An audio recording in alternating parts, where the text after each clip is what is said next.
Stop right there. Don't scroll. Because what I'm about to show you is the side of the silver story that almost never makes it on camera. I'm standing inside a small local community coin shop, and the feeling in this room is heavy. It's tense. It feels like that final stretch of time before a storm hits, when the sky hasn't broken yet, but everyone knows it's coming. People aren't casually browsing display cases. They're walking back and forth. They're gripping small envelopes like they're holding something personal, something private. Every few minutes, someone new walks through the door with the same expression and the same urgency. I need to sell, or I need to swap now.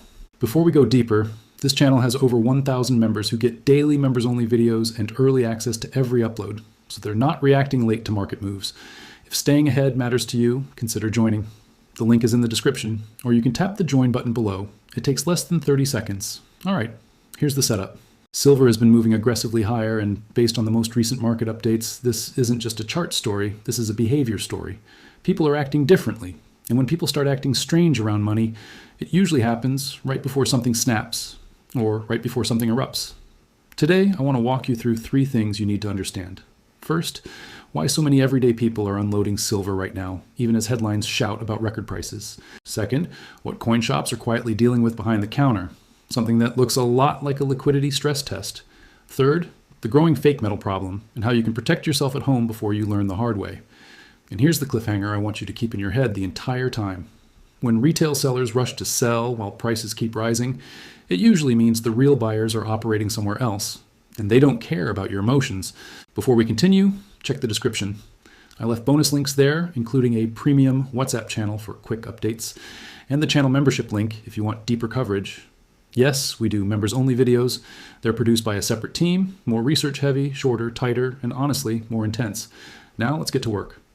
I'm talking with the shop owner, and I ask him the one question that cuts straight through the noise. Are you seeing more buying or more selling? He doesn't pause. Selling, he says. A lot of selling, mostly silver. That answer hits harder than people expect, because the public story says silver is up, so everyone should be rushing in. But the reality inside shops like this can be the opposite. People are cashing out, not piling in. Let's anchor the price reality, because without that, nothing else makes sense. Based on recent market data, silver has been trading around the mid-100s per ounce, even pushing higher during the day, while gold has surged above $5,200. That sentence still feels strange to say out loud. It sounds like something you read in a history book after the fact. So why would normal people sell into that? Because selling isn't always a market decision. Sometimes it's a life decision. Rent is due, debt piles up, a job becomes unstable, credit card interest explodes, a car breaks down at the worst possible moment. People don't sell metal because they're making a strategic call. They sell because they need breathing room. But here's where the story turns. When large numbers of people sell physical metal, that metal has to go somewhere. And that's when the shop owner explains what's really happening. For every 1 person walking in to buy silver, roughly 10 people are walking in to sell. 10 to 1. Think about that. A shop isn't a charity. They can't stack inventory forever. They need buyers. They need cash flow. So the metal moves out to wholesalers. And then he says something that makes my ears perk up. Wholesale is where it goes, he tells me. But some wholesalers aren't paying quickly. I ask him to define not quickly. He tells me some payment windows are stretching to 6 or even 8 weeks.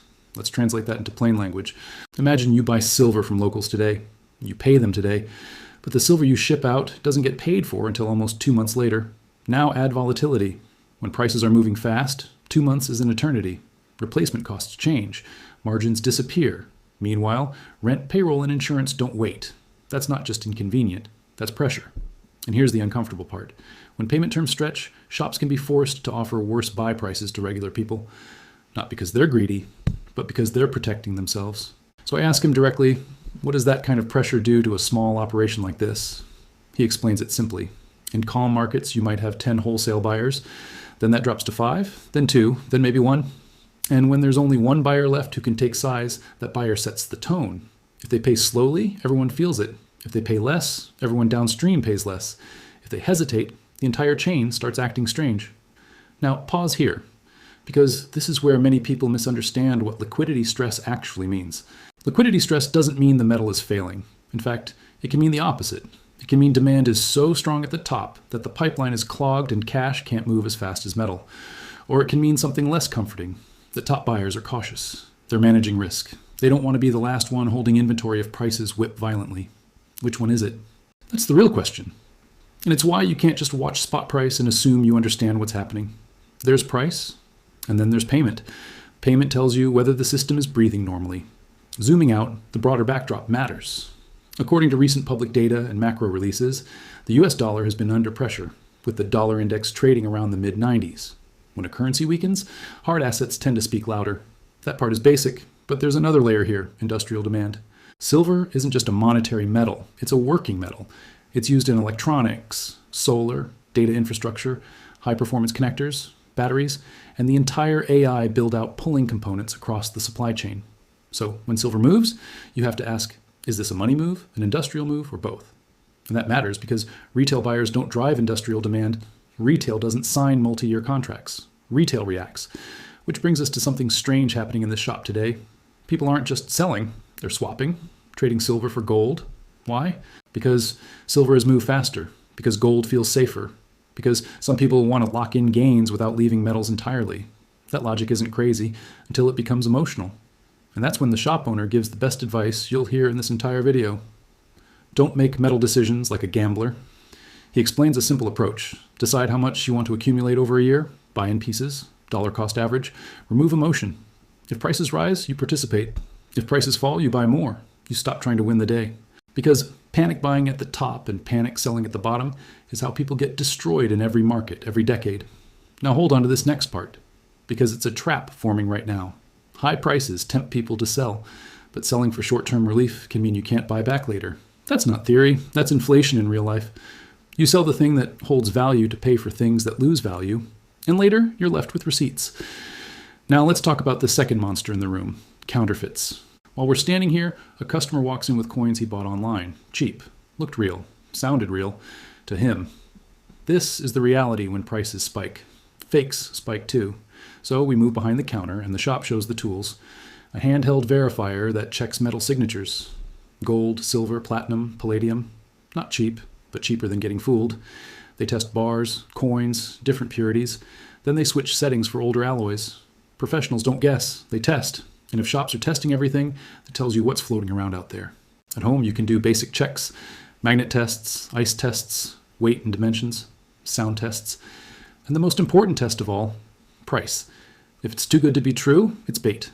Then comes the scam that makes people angry. A buyer orders real coins online, receives them, sends back fakes as a return, keeps the real ones. This is why shops are cautious. Fraud has become a cost of doing business. The analyzer machine confirms it.